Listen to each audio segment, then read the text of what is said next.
Hello student, good morning.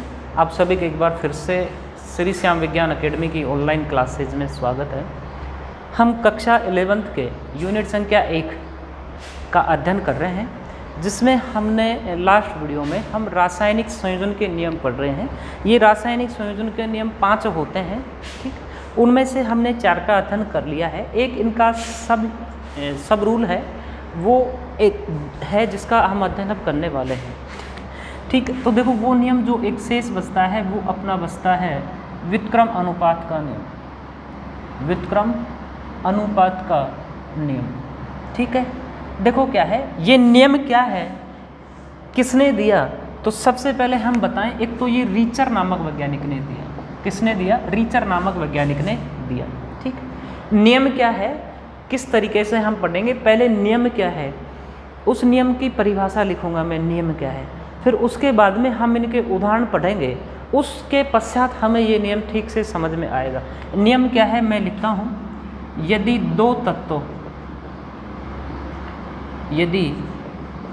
तत्वों आपस में संयोग करते हैं, दो तत्वों आपस में संयोग करते हैं, वह अनुपात तथा ये दोनों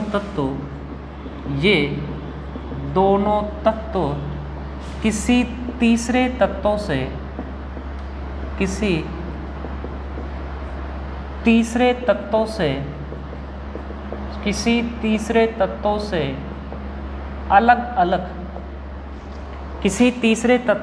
अलग अलग संयोग करके अलग अलग यौगिक बनाते हैं तो बनने वाले यौगिकों में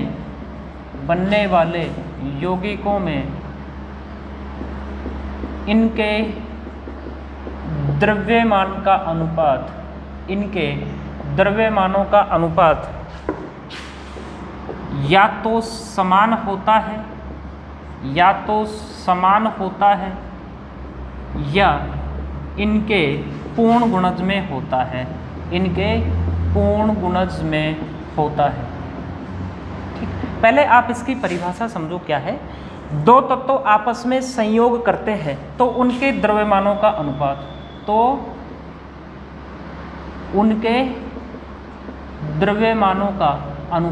दो तत्व आपस में संयोग करते हैं तो उनके द्रव्यमानों का अनुपात, तथा ये दोनों तत्व किसी तीसरे से अलग अलग संयोग करते हैं तो उनके द्रव्यमानों का अनुपात। देखो क्या है नियम, ये है दो तत्व मान लो A और B आपस में संयोग कर रहे हैं और इस स्थिति में इनके द्रव्यमानों का अनुपात हमने मान लिया 4:5, ठीक है। अब AB किसी दूसरे के साथ में जुड़े, मान लो C के साथ में जुड़ गया तो AC बना लिया, तो इनके द्रव्यमानों का अनुपात जो आए, जैसे मान लो कुछ तो A का आएगा और कुछ किसका आएगा, C का आएगा, ठीक है। अब B भी किसी दूसरे के साथ अलग जुड़ गया, जिसमें कुछ तो B मान लो D के साथ जुड़ गया और ये C के साथ जुड़ा, तो B ने क्या बना लिया, BD बना लिया, कोई यौगिक बना लिया B और D। तो नियम ये कहता है जब दोनों आपस में जुड़े उस समय जो अनुपात आया है ना 4:5, ठीक। और जो यौगिक बने हैं AC और दूसरा बना है कौन सा, BD, इन दोनों में A और B के द्रव्यमानों का अनुपात या तो 4:5 हो या 4:5 के पूर्ण गुणज में हो, जैसे 4:10 आ जाए, 4:15 आ जाए, या ये 4 वाला परिवर्तित हो जाए 2:5 हो जाए, या 1:5 हो जाए, या 4 के पूर्ण गुणज में, जैसे 4 का आधा हो गया, या हम दूसरे तरीके से करें इनके पूर्ण गुणज में, जैसे मान लो 5 तो बदले नहीं और 4 बदलता रहे, जैसे 4:5 है, 8:5 हो जाए, 12:5 हो जाए, 16:5 हो जाए, ऐसे ही इनका अनुपात होना चाहिए। नियम ये है।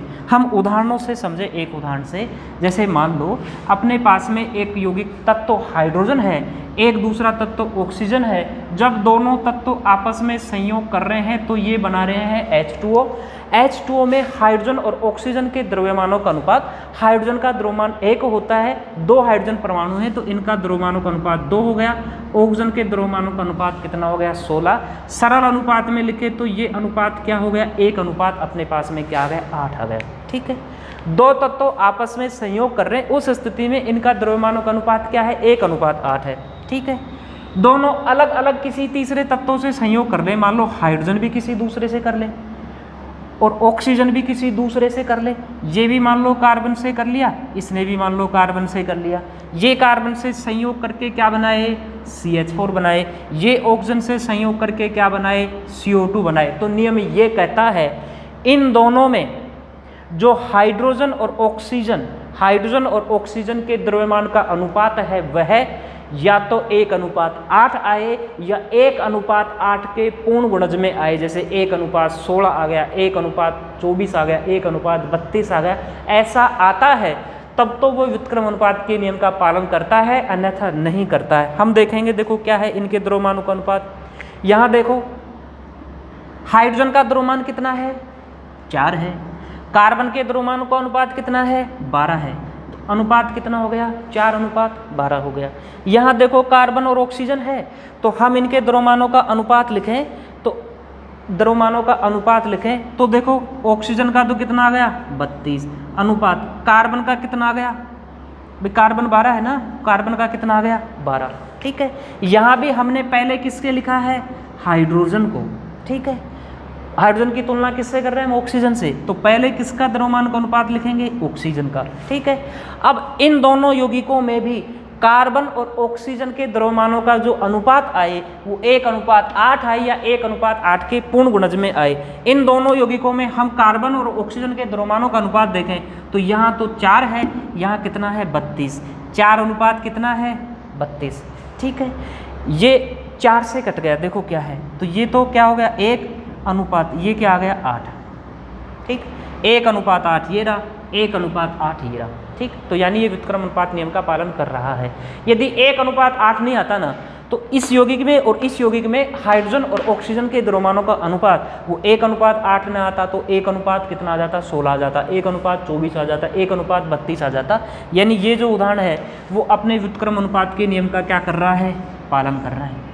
ठीक है, एक और उदाहरण पढ़ें, जैसे मान लो कार्बन है और सल्फर है। ठीक है, इन दोनों ने मिलकर बना लिया CH2। ठीक है, कार्बन डाइसल्फाइड। ठीक है, यहाँ इनके द्रव्यमानों का अनुपात कार्बन का 12 है, एक सल्फर परमाणु का अणुभार होता है 32 ग्राम प्रति मोल। तो 2 सल्फर परमाणु है तो यहाँ कितना हो गया? 64। कितना हो गया? 32:64 हो गया। ठीक है, सरल अनुपात में लिखना चाहें तो 4 से कट जाएंगे, कितने हो गए? 3:16, तो कितने हो गए? 64। ठीक है, अब देखो क्या है, ये अलग अलग यानी कार्बन और सल्फर अलग अलग किसी तीसरे परमाणु से जुड़े। जैसे मान लो कार्बन भी जोड़ेंगे, सल्फर भी हम जोड़ेंगे, किसी तीसरे परमाणु से हम इनको जोड़ दें, तीसरे परमाणु से जोड़ दें। जैसे मान लो इनको हमने ऑक्सीजन से जोड़ दिया। ठीक है, तो ये क्या बनाएगा? CO2। ये क्या बनाएगा? SO2। अब CO2 और SO2 में जो कार्बन और सल्फर के द्रव्यमान का अनुपात है वह या तो 3:16 आए या 3:16 के पूर्ण गुणज में आए, तब तो वो नियम का पालन कर रहा है, अन्यथा वो पालन नहीं कर रहा है। ठीक है, देखो क्या है, यहाँ कार्बन का लिखेंगे हम पहले, तो कार्बन का कितना है? 12, एक ऑक्सीजन का 16, तो 2 का कितना हो गया? 32। ठीक है, 12 अनुपात कितना हो गया? 32। यहाँ कार्बन का लिखा है पहले, तो यहाँ पहले अब किस में लिखेंगे? हमें कार्बन के साथ सल्फर है तो पहले सल्फर का लिखो, सल्फर का कितना है? 32 अनुपात। ठीक है, सल्फर का कितना है? 32। एक ऑक्सीजन का 16 है तो 2 ऑक्सीजन का कितना हो गया? 32। तो यहाँ अनुपात 32:32, यहाँ 12:32 है। ठीक है, हमें किसका देखना है? कार्बन और सल्फर का। यहाँ कार्बन का कितना है? 12, यहाँ सल्फर का कितना है? 32। ठीक है, तो देखो क्या है, इसे 12:32 को यदि सरल अनुपात में लिखें तो ये हो सकता है 3:8। कितना हो जाएगा? 3:8। या यदि हम ये देखें कि ये तो 3:8 यहाँ सरल अनुपात में नहीं लिख रहे हो तो भी यहाँ 12 है और सल्फर कितना है? 32। तो कार्बन कितना है? 12, सल्फर का अनुपात कितना है? 32। सल्फर का अनुपात कितना है? 32। इसे हम हल कर लें तो ये आ जाएगा अपना 3 अनुपात कितना आ गया? 8।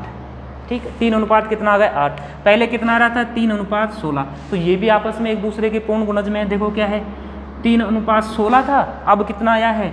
3 अनुपात कितना आया है 8, ठीक है, यानी 8 16 आपस में क्या है पूर्ण गुणज में है। तो ये उदाहरण भी अपना व्युत्क्रम अनुपात के नियम का पालन कर रहा है, ठीक है। एक बार फिर से देखो, इसकी लैंग्वेज पूरी हार्ड है, हम उदाहरण पढ़ते हैं तो ये नियम समझ में आ जाते हैं। नियम क्या है कि दो तत्व आपस में संयोग करते हैं, जैसे मान लो ए और बी ने आपस में संयोग कर लिया, तो उनके द्रव्यमानों का अनुपात यदि मान लो हमने क्या मान लिया 4 अनुपात 5। अब ये दोनों तत्व ए और बी अलग अलग किसी तीसरे तत्व से जुड़े, अलग अलग किसी तीसरे तत्वों से जुड़े, उस स्थिति में जो तीसरे तत्वों से जुड़ेंगे तो अलग अलग यौगिक बनाएंगे, उन बनने वाले अलग अलग यौगिकों में ए और बी के द्रव्यमानों का अनुपात पहले वाले की तुलना में या तो समान हो या उसके पूर्ण गुणज में हो, तो वह व्युत्क्रम नियम का पालन कर रहा है, अन्यथा नहीं कर रहा है। जैसे मान लो हाइड्रोजन ऑक्सीजन आपस में संयोग करते हैं तो इनके द्रव्यमानों का अनुपात कितना है 1 अनुपात 8 है, ठीक है। अब ये हाइड्रोजन और ऑक्सीजन अलग अलग किसी तीसरे तत्व से जुड़ रहे हैं, कार्बन से जुड़ रहे हैं, यौगिक बना रहे हैं CH4 और CO2।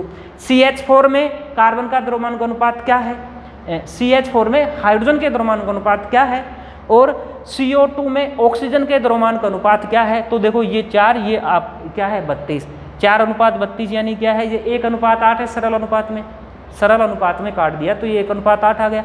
तो ये 1 अनुपात 8, ये भी 1 अनुपात, दोनों या तो बराबर हैं, बराबर नहीं है तो इनके पूर्ण गुणज में हो। पूर्ण गुणज का मतलब है 1 अनुपात 8 नहीं है तो 1 अनुपात 4 हो जाए, 1 अनुपात 16 हो जाए, 1 अनुपात 32 हो जाए, 1 अनुपात 24 हो जाए, पूर्ण गुणज में हो। जैसे पूर्ण गुणज का मतलब देखो मैं एक बार फिर से आपको बता दूं, 1 अनुपात 8 है ना, तो या तो 8 का आधा हो जाए 1 अनुपात 4, या 8 का दुगना हो जाए 1 अनुपात 16। ऐसे नहीं कि 1 अनुपात 17 आ गया, 1 अनुपात 13 आ गया, तो ऐसे आ गया तो व्युत्क्रम अनुपात के नियम का पालन नहीं करेगा। एक उदाहरण और हम कर रहे हैं कार्बन और सल्फर का। नियम ये कहता है कार्बन और सल्फर आपस में मिलकर CH2 बना रहे हैं तो उनके द्रव्यमानों का सरल अनुपात आ रहा है 3 अनुपात 16, ठीक है। अब कार्बन और सल्फर अलग अलग किसी एक यौगिक से जुड़े, ये कार्बन अलग जुड़ा है ऑक्सीजन से, ठीक है, ये सल्फर अलग जुड़ा है ऑक्सीजन से। जब कार्बन और से ऑक्सीजन जुड़े, सल्फर से ऑक्सीजन जुड़े, तो बनने वाले यौगिकों में कार्बन और सल्फर के द्रव्यमान का अनुपात है वह या तो 3 अनुपात 16 आए या 3 अनुपात 16 के पूर्ण गुणज में आए। तो देखो यहाँ 12 है, यहाँ क्या है 32, 12 32 का आपने सरल अनुपात ले लिया तो ये कितना आ गया 3 अनुपात कितना आ गया 8 आ गया। तो ये आपस में क्या है पूर्ण गुणज में है, 3 अनुपात 16 है, 3 अनुपात 8 है, तो 8 दोनों कितना है 16, आपस में क्या है पूर्ण गुणज में है। यदि ऐसा नहीं होता तो क्या हो सकता था 3 अनुपात 4 हो सकता था, 16 नहीं होता तो क्या हो सकता था 3 अनुपात 32 हो सकता था, और दुगना करे तो 3 अनुपात 48 हो सकता था। इस प्रकार से आ रहा है तो व्युत्क्रम अनुपात के नियम का पालन कर रहा है, अन्यथा नहीं। ये अपने 5 नियम हो गए। देखा जाए तो व्युत्क्रम अनुपात के नियम को अपनी NCERT बुक में रासायनिक संयोजन के 5 नियमों में शामिल नहीं कर रखा है। एक और नियम हम पढ़ेंगे आवोगाद्रो नियम, लेकिन आवोगाद्रो नियम हम बाद में पढ़ेंगे। उससे पहले हमें डाल्टन की परिकल्पना पढ़नी है कि भी डाल्टन ने परमाणु संरचना के बारे में क्या क्या बताया। आपने यहाँ जाकर जो अपने जो रासायनिक संयोजन के नियम हैं वो सारे हो गए। एक बार फिर से मैं आपको बता दूं, द्रव्यमान संरक्षण का नियम हो गया, स्थिर अनुपात का नियम हो गया, गुणित अनुपात का नियम हो गया, ठीक है, व्युत्क्रम अनुपात का नियम हो गया, एक आपका गेल-लुसेक का आयतन संयोजन का नियम था वो हो गया। एक नियम के नाम पर एक बचता है, वो बचता है अपने आवोगाद्रो नियम, आवोगाद्रो परिकल्पना। उसका अध्ययन भी हमें करना है, लेकिन उससे पहले हमें परमाणु क्या है उसके बारे में छोटी जानकारी पता होनी चाहिए, ठीक है। तो ये अपना रासायनिक संयोजन का नियम हो गया। अब हम पढ़ते हैं डाल्टन का परमाणु संरचना के बारे में क्या क्या बातें कही डाल्टन ने, उनका हमें अध्ययन अब करना है। देखो अब हमें पढ़ना है डाल्टन की परिकल्पना, डाल्टन की परमाणु के संबंधित जो परिकल्पना दी, डाल्टन की परमाणु परिकल्पना, ठीक, उसका अध्ययन करना है, ठीक। डाल्टन ने अपने जो परमाणु से संबंधित जो परिकल्पना दी वो दी थी सन 1808 में। किसमें दी 1808 में। और जो रासायनिक संयोजन का एक नियम बचता है अपना रासायनिक संयोजन से संबंधित आवोगाद्रो नियम, वो आया अपना क्या है 1811 में। ये वो आवोगाद्रो का नियम वो हम बाद में पढ़ेंगे, पहले हम परमाणु डाल्टन की जो परमाणु परिकल्पना है उसे पढ़ेंगे। देखो डाल्टन ने क्या किया, एक तो जो बातें जो डाल्टन से पहले जो प्रचलित थी उनका ही इसने कट कॉपी पेस्ट किया। देखो कैसे, 2 वैज्ञानिक थे, एक तो ग्रीक वैज्ञानिक था डेमोक्रिटस, ठीक, एक भारतीय वैज्ञानिक था महर्षि कणाद। ये बहुत प्राचीन समय थे लगभग 300 ईस्वी के आसपास। उस समय ये वैज्ञानिक नहीं को, इन्हें ऋषि मुनि कहा जाता था, जो ईसाई थे उन्हें गुरु कहा जाता था। ऐसे इन्होंने क्या कहा कि जो कणाद है ना, उसने कह दिया था कि भाई कोई भी पदार्थ, जैसे मान लो ये मार्कर है, ये बोर्ड है, इसे आप तोड़ते चलो तोड़ते चलो तोड़ते चलो, जो सबसे छोटा जो पदार्थ का जो हिस्सा आएगा उसने महर्षि कणाद ने क्या कहा, कण कहा। ये कण शब्द इसी के नाम से आया, कणाद के नाम से, ठीक है। सबसे छोटा हिस्सा क्या कहा इसने, कण कहा। भाई कण को आप और आगे नहीं तोड़ सकते, ठीक। ऐसे ही डेमोक्रेट्स ने है ना एक शब्द दिया कि जो सबसे छोटा पदार्थ का हिस्सा है जिसे नहीं तोड़ सकते, उसने इसे कहा एटोमियो, ठीक। एटोमियो में ए का मतलब तो होता है अन, और टोमियो का मतलब होता है कटेबल, ठीक है, यानी और अधिक न काट सकते पदार्थ का वह हिस्सा जिसे और अधिक नहीं काट सकते, उसे इसने कहा एटोमियो। और महर्षि कणाद ने क्या कहा कि सबसे छोटा हिस्सा क्या कहलाता है, कण कहलाता है। जो बातें प्रचलित थी ये पहले क्या है, प्रचलित थी, इनका कहीं प्रमाण नहीं था, इसलिए इन्हें उसने उतनी अधिक पहचान नहीं मिली। इन्हीं बातों को आधार बनाकर जो अपना डाल्टन है, उन्होंने ही इनकी बातों को कट कॉपी पेस्ट कर दिया। देखिए कैसे, इसने कुछ 5-7 परिकल्पनाएं बताई, जिनमें से एक परिकल्पना जो मुख्य है सबसे पहली, वो ये कहता है किसी भी पदार्थ का अविभाजित कण, अविभाजित कण क्या कहलाता है, परमाणु। किसी भी पदार्थ का अविभाजित कण परमाणु कहलाता है, यानी पदार्थ की सबसे छोटी इकाई, हमें पता है आगे जाके हम देखेंगे वो परमाणु नहीं होती है, लेकिन डाल्टन क्या कहता है, वो क्या होती है, परमाणु होती है। दूसरा ये कहता है कि भाई परमाणु है ना, परमाणु को किसी भी रासायनिक अभिक्रिया द्वारा न तो बनाया जा सकता है न ही नष्ट किया जा सकता है। ये बात अपनी सेम वैसे ही है, क्योंकि इससे पहले द्रव्यमान संरक्षण का नियम आ गया था, जो एंटोनी लिवासी ने दिया था। क्या कह रहा था, पदार्थ को न तो बनाया जा सकता है न ही नष्ट किया जा सकता। उसी बात को इसने कट कॉपी पेस्ट कर लिया कि परमाणु को न तो बनाया जा सकता है न ही नष्ट किया जा सकता है। और क्या बातें कही डाल्टन ने उस समय कही, 1808 में ही परिकल्पनाएं दी। उस समय ये कहा कि परमाणु रासायनिक अभिक्रिया में भाग लेता है, रासायनिक अभिक्रिया में भाग लेता है, रासायनिक अभिक्रिया में भाग लेता है। हम कहते हैं रासायनिक अभिक्रिया में भाग लेने वाले पदार्थ का सबसे छोटा हिस्सा परमाणु है। और साथ ही साथ एक बात कही कि रासायनिक बदलाव नहीं होता है, रासायनिक बदलाव नहीं होता है, यानी केमिकल चेंज नहीं होता है, ठीक है। उसके अलावा इसने ये कहा कि एक पदार्थ का जो परमाणु है या एक तत्व में जो परमाणु है वो बहुत सारे हो सकते हैं, ठीक है। और ये कहा कि परमाणु आपस में समान होते हैं, आपस में समान होते हैं।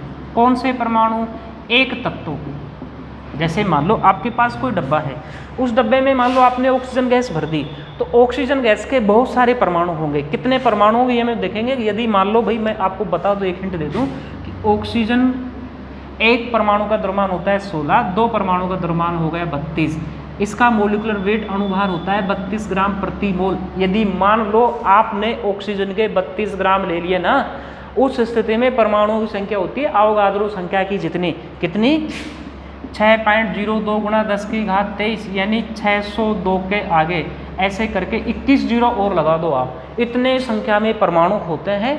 वो सभी परमाणु आपस में क्या होते हैं, समान होते हैं। किसने कहा, डाल्टन ने कहा, ठीक। एक बात और ये कही कि अलग अलग तत्व हैं, अलग अलग तत्वों के परमाणु असमान होते हैं, परमाणु असमान होते हैं। अलग अलग तत्वों के परमाणु असमान होते हैं। जैसे मान लो ऑक्सीजन के साथ में आपने हाइड्रोजन गैस भी भर दी, क्लोरीन गैस भी भर दी, तो क्लोरीन गैस, हाइड्रोजन गैस और ऑक्सीजन गैस, इन तीनों के परमाणु आपस में क्या रहेंगे, अलग अलग रहेंगे। और ये कहा कि कोई भी परमाणु होता है ना, उसका निश्चित परमाणु भार होता है। क्या होता है, निश्चित परमाणु भार होता है। और किसी भी परमाणु का मूल गुण क्या होता है, परमाणु भार होता है। ये एक बात आपको मैं बता दूं, हम परमाणु की संरचना में जितना और आगे अध्ययन करेंगे, उसके बाद में हम बता पाएंगे परमाणु के अंदर क्या क्या गुण होते हैं, क्या क्या गुण नहीं होते हैं। डाल्टन ने ये जो कहा उन बातों को हम लिख रहे हैं। यदि मैं यहाँ लिख रहा हूँ कि परमाणु का मूल गुण परमाणु भार होता है तो ये बात सत्य नहीं है, लेकिन हाँ डाल्टन ने ऐसे ही कहा, उसका अध्ययन हम कर रहे हैं। ठीक है, मुख्य गुण क्या होता है? परमाणु भार होता है। ठीक है, उसके अलावा इसने कहा कि परमाणु आपस में जुड़ते हैं ना, परमाणु आपस में जुड़कर, परमाणु आपस में जुड़कर यौगिक परमाणु बनाते हैं, यौगिक परमाणु बनाते हैं। हम एमओटी सिद्धांत पढ़ेंगे, मॉलिक्यूलर ऑर्बिटल थ्योरी, आणविक कक्षक सिद्धांत, उस समय हमें देखेंगे परमाणु कक्षक आपस में मिलकर आणविक कक्षक बना रहे हैं, या हम कहते हैं परमाणु आपस में मिलकर अणु बनाते हैं, और परमाणु आपस में मिलकर अणु बनाते हैं या यौगिक बनाते हैं। ठीक, लेकिन ये क्या कहता है डाल्टन कि यौगिक परमाणु बनाते हैं, तो दोनों को शब्द को जोड़ दिया, क्या है? यौगिक परमाणु बनाते हैं। ये सब बातें किसने कही? डाल्टन ने कही। क्या कहता है? पदार्थ का सबसे छोटा हिस्सा जिसे और आगे विभाजित नहीं कर सकते परमाणु कहलाता है। परमाणु को न नष्ट कर सकते न बना सकते। ठीक है, परमाणु रासायनिक अभिक्रिया में भाग तो लेता है लेकिन उसमें रासायनिक परिवर्तन नहीं होता। और क्या कहता है? एक तत्व में बहुत सारे परमाणु हो सकते हैं लेकिन वो आपस में समान होंगे। अलग अलग तत्वों में जो परमाणु हैं वो आपस में क्या होंगे? असमान होंगे।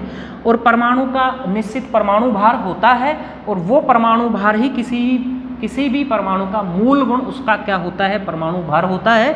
और परमाणु आपस में जुड़कर यौगिक परमाणु बनाते हैं। इन सब बातों को कौन कहता है? डाल्टन। कौन कहता है? डाल्टन। फिर बाद में डाल्टन के नियम में कई संशोधन किए गए, जिसमें एक वैज्ञानिक आता है रदरफोर्ड। क्या आता है? रदरफोर्ड। ठीक है, रदरफोर्ड से पहले आया थॉमसन के बाद में रदरफोर्ड के बाद में एक वैज्ञानिक आए, नील्स बोर आए, मैक्सवेल आया, प्लांक आया, श्रोडिंगर आए, जिन्होंने परमाणु संरचना के बारे में अध्ययन किया, बताया।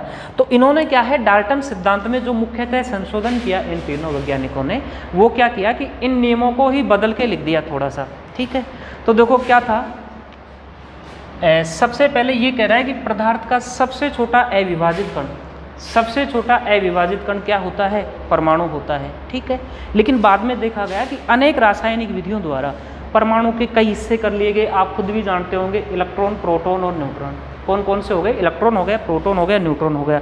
ये कहता है डाल्टन परमाणु का अविभाजित कण, पदार्थ का अविभाजित कण परमाणु है। लेकिन बाद में देखा गया है परमाणु को और भागों में विभक्त कर सकते हैं, जिसके मूल कण इलेक्ट्रॉन, प्रोटॉन और न्यूट्रॉन हो सकते हैं। इलेक्ट्रॉन और प्रोटॉन और न्यूट्रॉन को या तो कहते हैं हम मूल कण, क्या कहते हैं? मूल कण, या क्या कहते हैं? उपपरमाण्विक कण।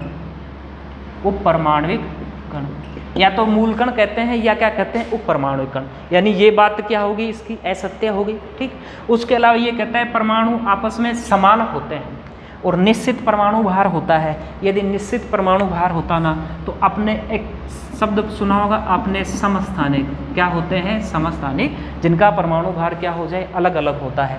तो ये कहता है परमाणु भार समान होता है। बाद में इन्होंने संशोधन किया कि परमाणु भार जरूरी नहीं है समान हो, असमान भी होता है। किसमें? समस्थानिकों में। ठीक, फिर ये कहता है कि अलग अलग तत्वों का परमाणु भार असमान होता है, लेकिन हाँ असमान तो होता है लेकिन समान भी हो सकता है। और जिनका समान होता है वो हम पढ़ेंगे, एक वो होते हैं अपने क्या है? समभारित। ये कहता है परमाणु का निश्चित परमाणु भार होता है और उसका मूल गुण क्या होता है? परमाणु भार। लेकिन किसी भी परमाणु का मूल गुण परमाणु भार नहीं होकर क्या होता है? परमाणु क्रमांक। ये संशोधन इन वैज्ञानिकों ने किया था कि भाई परमाणु भार नहीं है मूल गुण, क्या है? उसका परमाणु क्रमांक है। ठीक, ये कहता है परमाणु आपस में संयोग करके यौगिक परमाणु बनाते हैं, लेकिन बाद में संशोधन किया गया और ये कहा गया परमाणु आपस में संयोग करते हैं तो क्या बनाते हैं?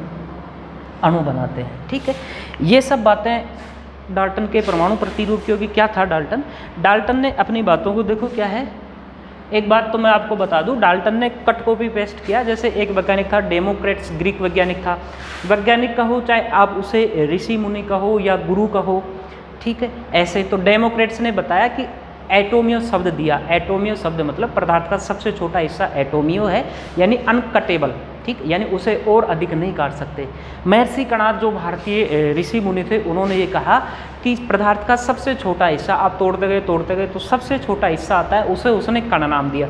लेकिन इन बातों का कोई लिखित प्रमाण नहीं था या प्रूव नहीं हो पाई, तो वो बातें दब गई। उसके बाद में डाल्टन आया, डाल्टन ने उन्हीं बातों को आधार बनाकर अपना परमाणु के बारे में एक परिकल्पनाएं दी, जिसके मुख्य बिंदु इस प्रकार से हैं। मैं आपको फिर से बता दूं, परमाणु का सबसे छोटा कण, अविभाजित कण जिसे और आगे विभाजित नहीं कर सकते, पदार्थ का वह कण जिसे और आगे विभाजित नहीं कर सकते, क्या है? परमाणु। ठीक, परमाणु को न बनाया जा सकता है न नष्ट किया जा सकता है। ये बात उसने द्रव्यमान संरक्षण के नियम से ले ली, भाई पदार्थ को न तो बनाया जा सकता है, नहीं नष्ट किया जा सकता है। ठीक, उसके बाद में है रासायनिक अभिक्रिया में भाग लेता है कौन? परमाणु भाग लेता है, और उनमें रासायनिक बदलाव नहीं होता है। और ये कहता है एक तत्व में बहुत सारे परमाणु हैं तो वो आपस में समान होते हैं, अलग अलग तत्वों के परमाणु आपस में क्या होते हैं? असमान होते हैं। उसके अलावा एक बात और कही कि परमाणु का निश्चित परमाणु भार होता है, और जो परमाणु भार होता है वो ही उस परमाणु के सभी गुणों का निर्धारण करता है, यानी परमाणु भार है वो परमाणु का क्या है? मूल गुण है। ठीक, उसके बाद में डाल्टन ने कहा कि परमाणु आपस में संयोग करके यौगिक परमाणु बनाते हैं। हमें पता है यौगिक परमाणु नाम का कुछ होता ही नहीं है, लेकिन डाल्टन ने क्या कहा कि यौगिक परमाणु बनाते हैं। फिर इसके नियम में संशोधन किया थॉमसन, रदरफोर्ड और बोर ने पर डाल्टन की परमाणु परिकल्पना में, और ये कहा कि परमाणु का अविभाजित भाग, पदार्थ का अविभाजित भाग परमाणु नहीं होता है, परमाणु को भी और आगे विभक्त कर दिया जाता है, जिसमें हमें पता है परमाणु के अंदर इलेक्ट्रॉन प्रोटॉन होते हैं, उसके नाभिक में तो प्रोटॉन और न्यूट्रॉन होंगे, नाभिक के बाहर क्या होते हैं? परमाणु में क्या होते हैं? कक्षाएं हैं जहां इलेक्ट्रॉन होता है, तो उसमें क्या है? कक्षाओं में इलेक्ट्रॉन होता है। उसके बाद में इन्होंने कहा कि जो इसके मूल कण हैं वो क्या है? इलेक्ट्रॉन, प्रोटॉन, न्यूट्रॉन है, या उन्हें ही उप परमाणु कण कहा गया। डाल्टन ये कहता है कि एक परमाणु में जितने भी, एक तत्व में जितने परमाणु, सभी का परमाणु भार समान है। यदि सभी का परमाणु भार समान होता तो अपने समस्थानिक कैसे बनते? समस्थानिक ऐसे यौगिक होते हैं, समस्थानिक ऐसे परमाणु होते हैं जिनमें परमाणु भार क्या होता है? अलग अलग होता है। तो ये बात गलत होगी। उसके अलावा ये कहता है कि समान अलग अलग तत्वों के परमाणु आपस में क्या होते हैं? असमान होते हैं। लेकिन हाँ, असमान तो होते हैं, लेकिन कुछ तत्वों के समान भी हो जाते हैं, उन्हें क्या कहा गया? समभारिक कहा गया। ये कहता है किसी भी परमाणु का निश्चित परमाणु भार होता है। हाँ, ये बात सही है, निश्चित परमाणु भार होता है। कुछ एक का क्या है कि परमाणु भार समस्थानिकों के हिसाब से अलग अलग भी चलता है, ठीक, लेकिन निश्चित तो होता है ये। लेकिन साथ में इसने क्या कहा कि परमाणु भार ही उस परमाणु के सभी गुणों का निर्धारण करेगा, लेकिन नहीं, परमाणु भार नहीं करता है, उसके गुणों का निर्धारण करता है उसका परमाणु क्रमांक। ठीक, जैसे हम ये देखेंगे कुछ तत्वों के, जैसे कार्बन का है परमाणु भार 14 हो जाता है समस्थानिक में, कार्बन 14। उसके अलावा नाइट्रोजन का भी 14 हो जाता है, तो दोनों का परमाणु भार समान हो गया। लेकिन परमाणु भार उसके गुणों का निर्धारण कैसे करेगा? कार्बन अलग है, नाइट्रोजन अलग है, तो गुणों का निर्धारण कौन करता है? परमाणु क्रमांक। ये कहता है परमाणु आपस में मिलकर यौगिक बनाते हैं, लेकिन हाँ, यौगिक परमाणु बनाते हैं। यौगिक परमाणु नाम का कुछ होता ही नहीं है, बनाते क्या है? वो आपस में अणु बनाते हैं। ये अपना डाल्टन परिकल्पना और डाल्टन के बारे में जो संशोधन किया वो हो गया। लेकिन हाँ, यदि कोई ये सोचे भी फिर डाल्टन को हम पढ़ते क्यों हैं? दो कारण है, एक तो अपनी बुक में है, ठीक, दूसरा कारण यह है कि डाल्टन से पहले तो किसी ने ऐसी कोशिश ही नहीं की। डाल्टन ने टूटी फूटी कुछ तो कोशिश की, कुछ तो बताया परमाणु के बारे में, भी ऐसा ऐसा होता है, ऐसा ऐसा होता है। तभी ही डाल्टन के बाद जो वैज्ञानिक आए उन्होंने इसको प्रूव करने बैठे, तभी तो जाकर इसमें कमियां निकली। डाल्टन कुछ बताता ही नहीं तो उस दिशा में आगे नहीं बढ़ पाते, ठीक है। तो ये अपना रासायनिक संयोजन का एक नियम था, वो हो गया। और उसके अलावा डाल्टन का परमाणु परिकल्पना हो गई, ठीक है। इस वीडियो में फिलहाल के लिए इतना ही। Thank you very much.